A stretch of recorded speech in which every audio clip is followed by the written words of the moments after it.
Oh, there goes my fridge.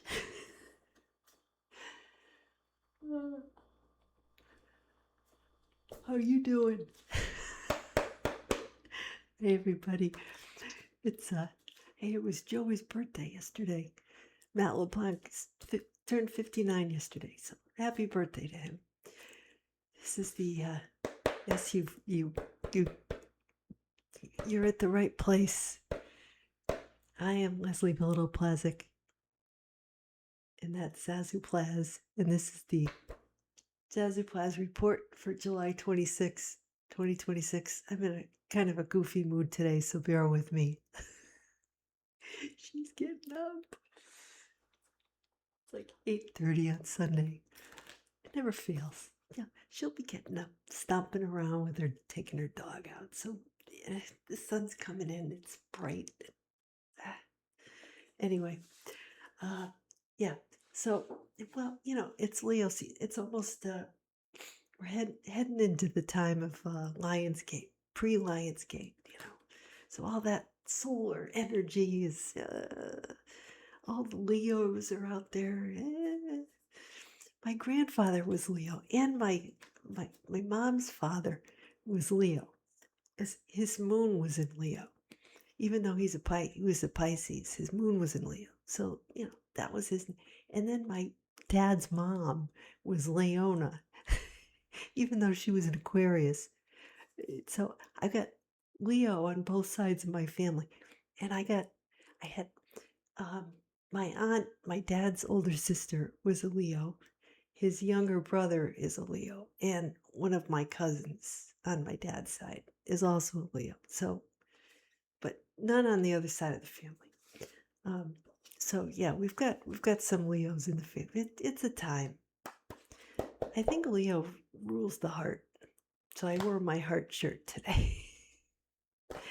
Leo falls in my 11th house. For you astrology buffs, it's in my 11th house of like friend groups.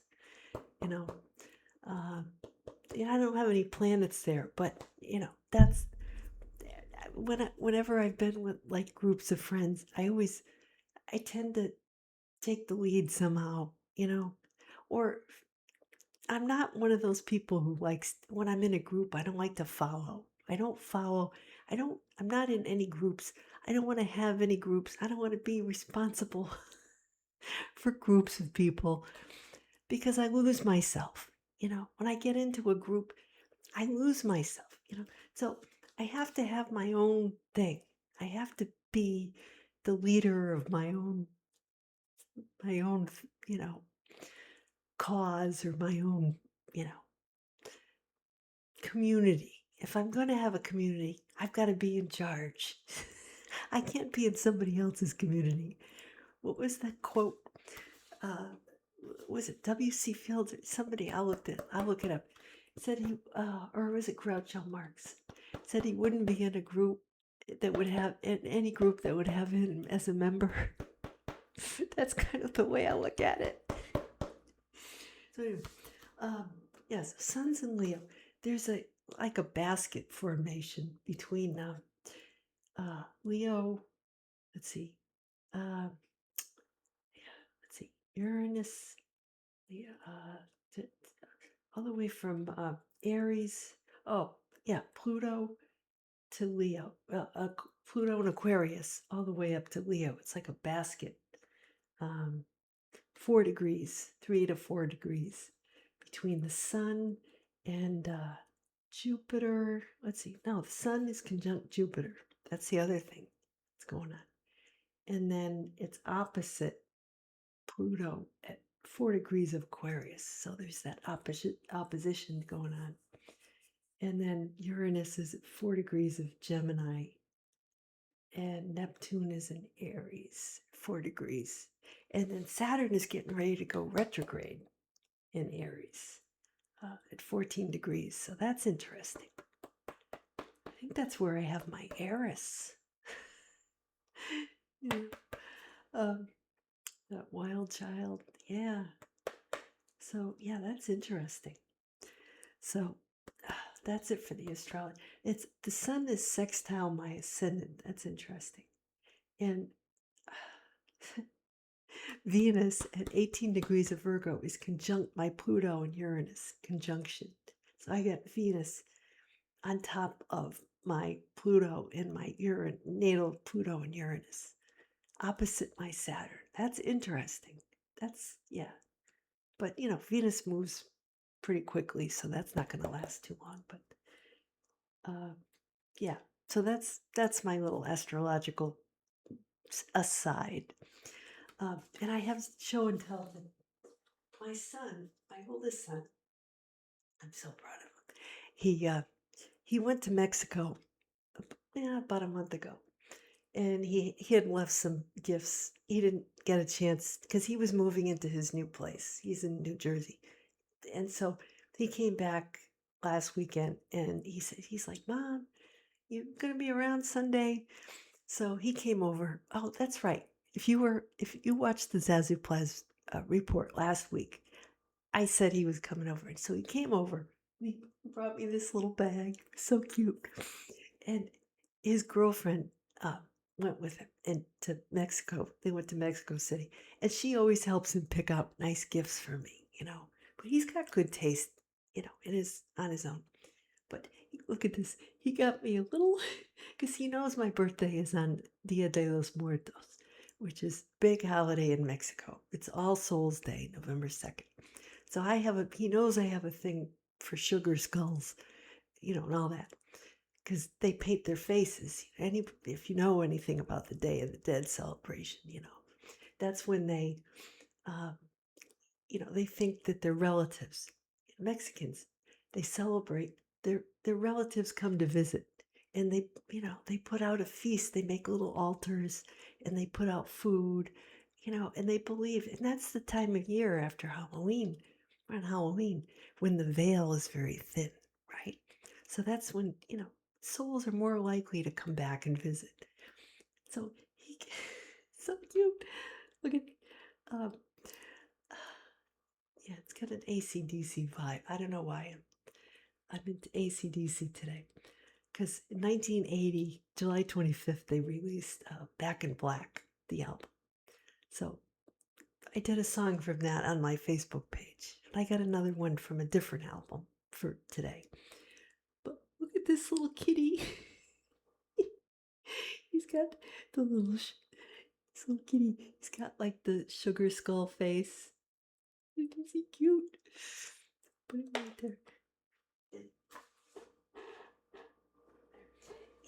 And then he got me this with the I Cara I forget what they call it. It's like Katrina or Cara Cara anyway. It's this the rich the it was like a cartoon or a caricature of the fact that everyone dies, and there's this rich fancy lady, and she's got her big hat on, you know. It says "Viva la vida," live your life life, you know, which is very much my motto, living life to the fullest. Isn't this beautiful? I could hang it up, you know, or I could just I'm gonna put it on my bookcase, I think, rather than hang it up. Although I could hang it up, it's got a little hook there. So my thing's right there. So now we get into it. Oh, so I'm so happy. We had such a nice visit, And I showed him my cucumber plant out there. It's going crazy. I've got all these little yellow flowers that, grow into cucumbers. So I'm gonna get some sticks from the woods, and make like a triangle, make like a little trellis thing, and put string around it, and then just drape the leaves over the string. Yeah, I'm hacking it. I said, why should I go out and buy a fancy trellis when I can make one? I can make one with sticks that are free from the woods. I had that idea today. I think it's a good one too. Um, so, but the thing is, I'm going to have to take my mat in the front and my plant inside at some point this week, because I posted on my Facebook page this little cartoon a couple weeks ago about this guy power washing the house, and he like destroys the whole house. And his wife said, "Oh, it's a good thing you power washed the house. You saved us $80." And the whole front of the house, all the windows are blown out. The guy's standing there with the hose. That reminds me, my ex, he had a power washing kit, you know, and he used to wash. He'd wash like the front door and the sidewalk in the summer. He did a pretty good job. He got a lot of that, the dirt off. Um, but they can't do that here. They so then we get this message. Oh, for 2 weeks, this week and next week, they're power washing the building here, right? The whole thing. And we got to move our cars and they probably will do, start with my building here and go around. So it's probably not going to be the whole 2 weeks. I'm right on the end here. So it's probably just going to be a day or two that I'm going to have to move my car and whatever. I don't know what's going on. I got to take my plant in, when they come.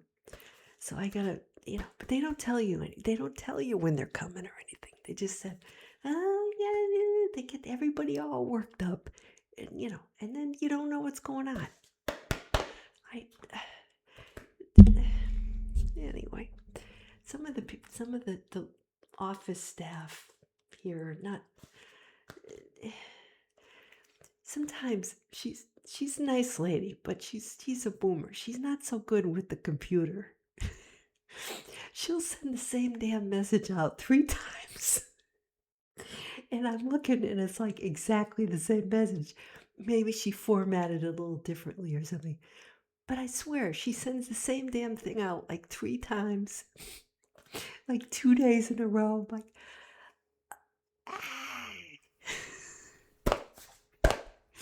Anyway, that's my rant for today. Yeah. Okay, what do we have now? Okay. So I guess I'm going to start it with the Bible. Okay, Zazoo. I talked about the basket. Okay. First Kings, the Old Testament readings, chapter 3. So we know King Solomon, he became king. He was David's son. He succeeded his father, but he was very young, So God comes to him in a dream and says, "Hey, Solomon, ask me for something. How can I help?" So Solomon says, "Well, he says, well, I'm your servant, I'm here, I'm showing up, but it's a little, um, he said, it's overwhelming, give me, so he said, I don't know what to do. So give me understanding that I can, judge the people fairly and know right from wrong, right? Because that's something that you tend to get, with age as you get older, right? But he's expected to have it right away. So, he asked God for that. And then God said, that's good because he didn't ask for wealth or long life or anything. He asked for understanding. So then Solomon ended up becoming really wealthy, in the end. So, that's kind of that. If we read this, what we can get from it, actually, they talk about King Solomon's gold, but I did some research and it said that what he probably, it's probably a myth, that people kind of made it into gold, but it might have been silver or copper. What he ended up with was the land, ruling over that land, that had the mining rights to all of these minerals and these precious metals, right? So he had the fact that he had treasure in the ground, right? That not everyone could get because it belonged to him. He had rights over it, okay? So that was his treasure. So, that's an indication for us that, like when you ask, the universe for things, don't ask for, oh, I want to be rich. I want to, this. You can do that. You can, be very specific and set material goals, like write out a check and say you want a certain amount of money. But then, when you ask and you write out requests, I'll always, ask for things like, I'm open to guidance as to what opportunities. I'm open for opportunities and for the right people to come in my life, and for wisdom to, to be able to discern what's for me and what's not for me. Those are the things that I ask for. And then, what you end up getting is greater. That you get things that you didn't even know to ask for, right?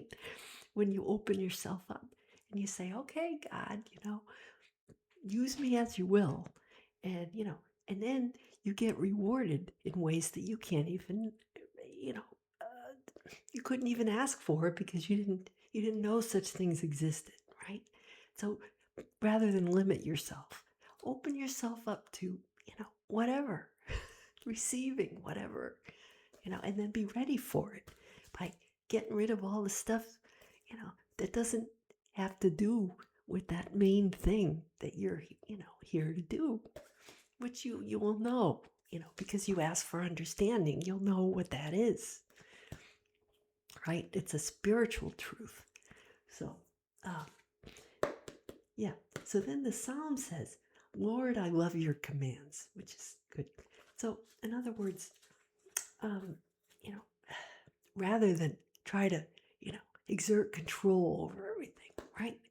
If you open yourself up to what, the universe, the divine, will is for you, right?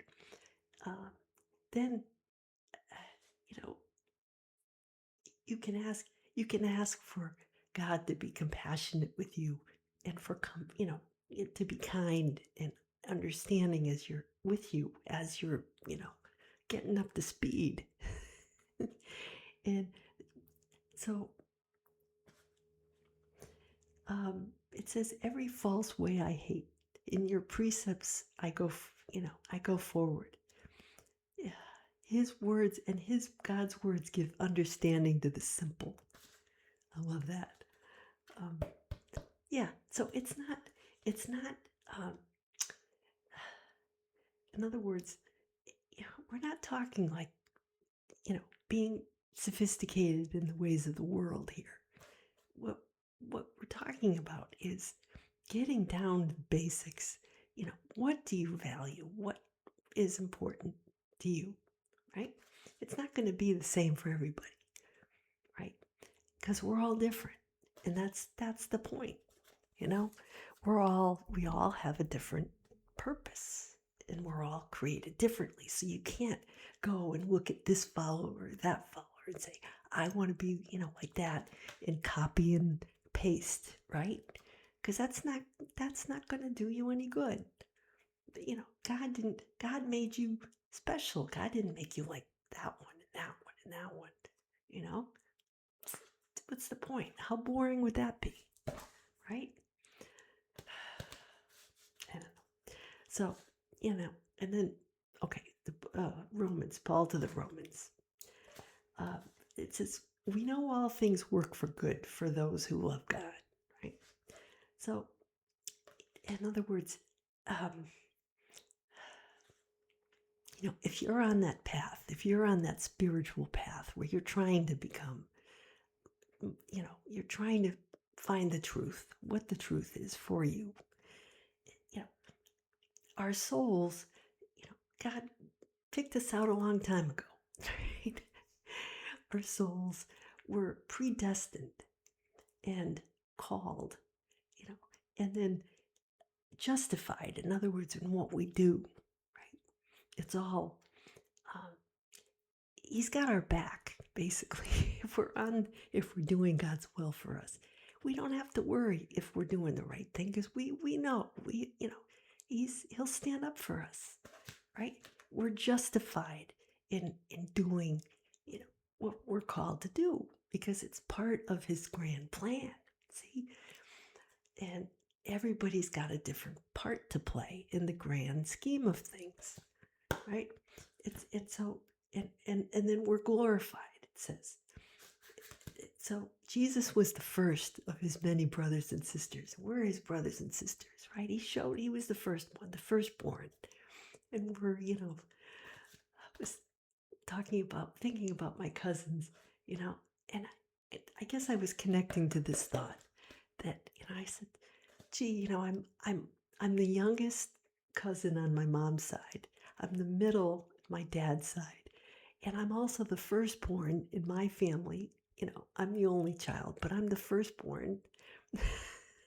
So, you know, I'm I'm all the birth orders. I know what it's like to, uh, yeah. And then, generationally, I'm kind of in the middle. I've, been the middle child between the baby boomers and the millennials. So I know what that feels like, you know. So then we have, okay, Matthew 11. It said, "Blessed are you, Father, for you are revealed to the little ones the mysteries of the kingdom." There it is again, that there's this concept of being, like a teenager, the little one's child, teenager, and, you know, finding out these great things. Like when we were kids, you know, we still knew these things, right? And there goes my there goes my air conditioning. We weren't yet, we didn't, our minds weren't yet influenced by parents and schools, you know, this, you know, religion and all these things, right? We were fresh, we were open, and that's how we have to be. We have to stay that way, and be open to whatever, and be curious to find out things. That's the secret. Is people go around, they want to, if you have a worldly mindset, you want to be the know-it-all. You want to be worldly, and have everybody go, "Ooh, look at them!" Look at, "Ooh, that person is, has all these things on their wall," right? Like trophy deer. my our neighbor growing up next door, he used to go hunting and put, kill deer and have them hanging up in his garage. And I'd go by his house and I'd be, soft. He'd have them hanging up in his garage. And then he'd chop the head off and put it over his fireplace. And then one Christmas, 1980, he comes over with a present for me. And I opened it up and it was a deer tail that he had mounted on a piece of wood. And he thought it was the best gift ever, and I was horrified. It was it was a rear.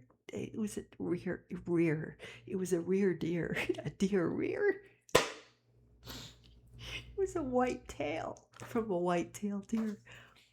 And of course, I went to work for the Connecticut Deep Environmental Protection Agency, and but so they protect the deer, but and there are rules. There are hunters, right?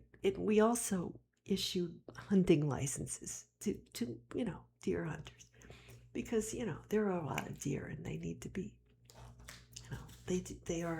hunters are allowed in certain areas at certain times of the year to hunt. But what was I going to say? They also out in the western part of the state, like Colebrook, Burlington, there's this place called Sessions Woods, where they have like a museum with all these it's the wildlife. It's where the wildlife people are, the guys who track the deer. And I took my youngest son out once bear tracking in the winter with my little group from the commissioner's office. We're the communications department where I was working. I took him out of school for the day. I talked about this. We went bear tracking. But before we went out, it was the winter, he got to look at the little museum they have there. They have like all these stuffed animals, not like plush, but real animals, taxidermic, like preserved, um, like bobcats and like fur pelts of like, you know, raccoon or foxes and different animals that we have in the state of Connecticut. And there's a big deer. There's like a stuffed bear in a cage, in like a big, plexiglass cage, and it's pretty cool. The kid was like, oh, they have stuffed bird, they have owls and things that are just, staring at you. Stuff that an 11-year-old boy would find very cool, very cool indeed, which he did. Was he 11? Almost 12. I think he was almost 12, yeah, when we went. And it was the best day ever for him. Um, and now he's in that field, environmental conservation. So you never know. Yeah, so Matthew chapter 11. Blessed are you, Father, for you have revealed to little. Oh, I just said that. Uh, okay, I said it twice. Whatever. Parable of the treasure. So the buried treasure, right? So this is not a pirate story. Um, Jesus told his disciples. He said the kingdom of heaven. He compared the kingdom of heaven to a treasure. Um, which is spiritual truth, right? The kingdom of heaven is awareness of spiritual truths. It's a treasure that, he said, a person finds buried in a field and hides it again and goes out, sells everything they have, and buys the field, right? Or finds a precious pearl, right? One of a kind, priceless, and sells everything, to buy it. So they might lose some, of their worldly goods that were less valuable than this pearl. Okay, you get it? Or someone who throws a net into the sea and pulls back all these fish, and then, workers put the good fish into the buckets and toss the guts. It's kind of like that Forrest Gump, Bubba Gump. When he buys the shrimp fishing boat, calls it Bubba, the Bubba Gump, and then he gets Colonel or Captain. What is it, Captain Dan or Colonel Dan? What is he? Captain Dan. His um, yeah, his captain in the army. The guy um, played by Gary Sinise. So he's up there, in the storm. They're not catching any shrimp. They keep hauling in the net. There's like, oh, that's it. Yeah, Forrest is out there by himself, catching tin cans and, nothing. And then there's that big storm. He jumps in.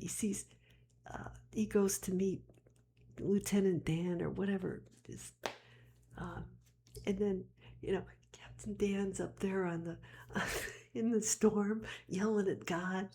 And then all of a sudden they get all this fish because the next day, something happens where the other shrimp boats are all destroyed, and the only one left is their boat.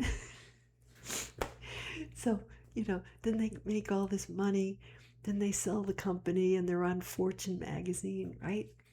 So that's this exactly, right?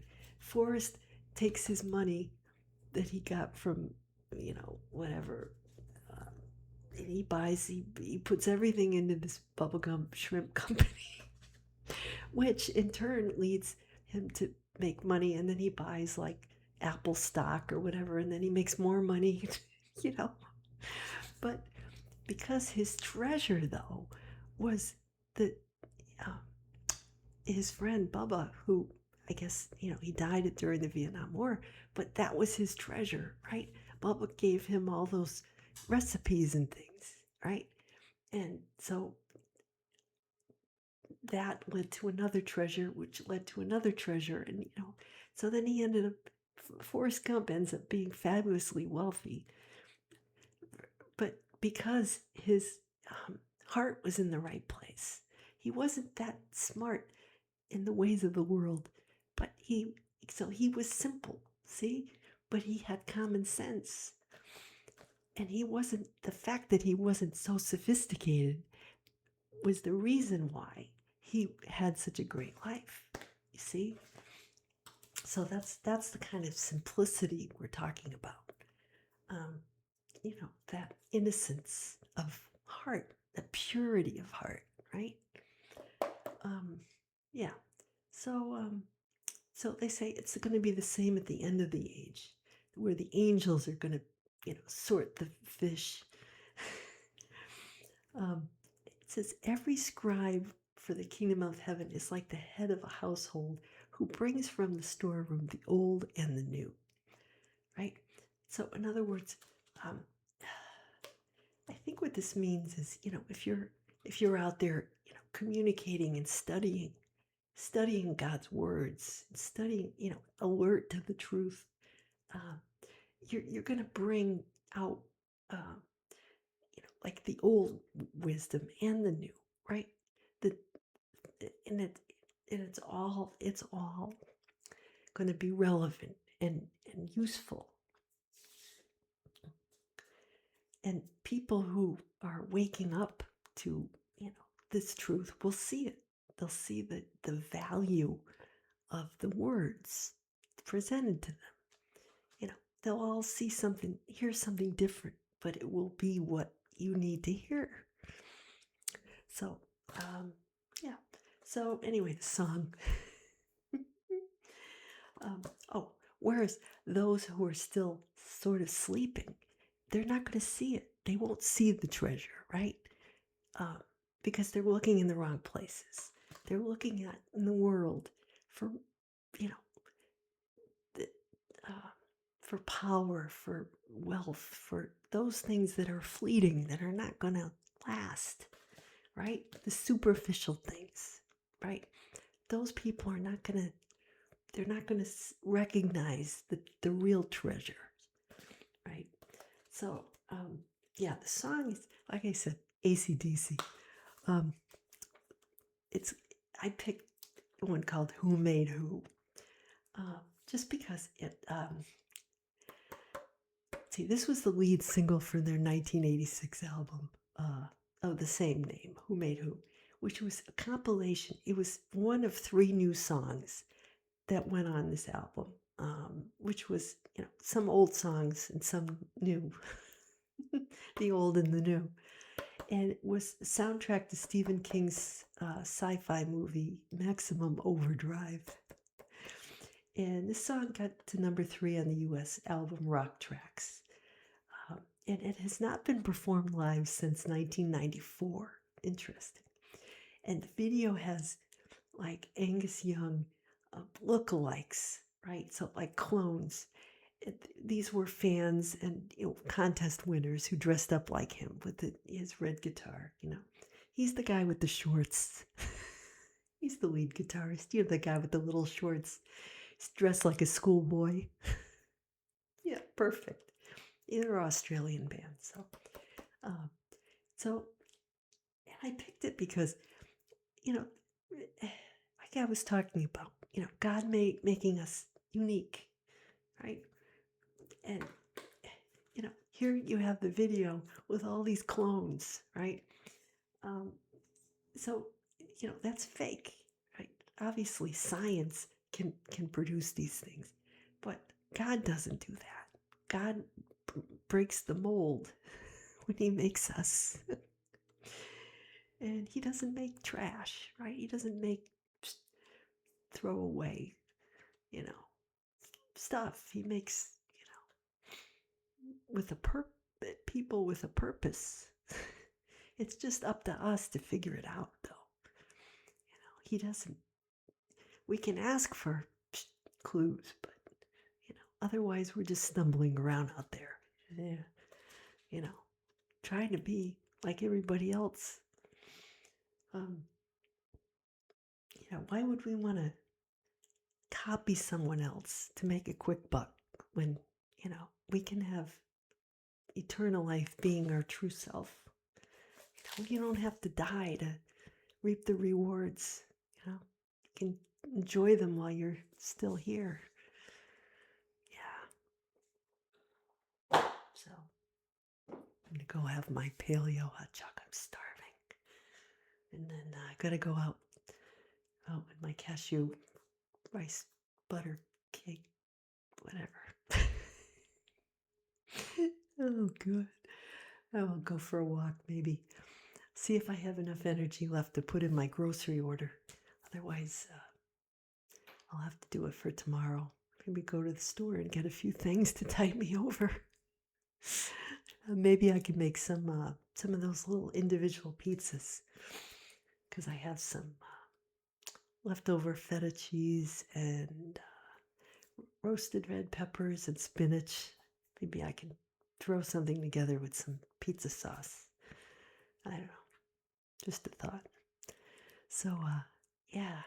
So I hope you find great treasure this week, and treasure the summer days and the fresh garden produce as it starts coming out, and all the good things. And I will be back next week, same place, different time. Take care.